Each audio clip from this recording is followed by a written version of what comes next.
Исполнилось 90 лет. По всей стране прошли мероприятия, посвященные этой дате. Пионеры из разных городов Беларуси собрались сегодня и в Минске. На площади Победы прошла торжественная линейка.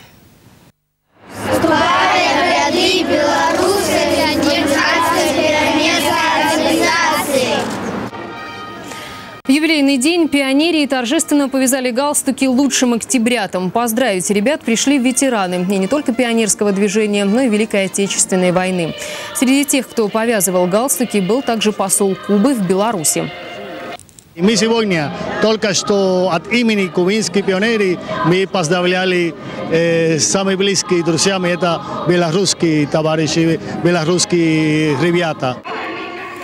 Пионерия была самой массовой детской организацией Советского Союза. И несмотря на распад советского государства, ее идеи, а это добрые дела и воспитание лидерских качеств у молодого поколения, по-прежнему увлекают.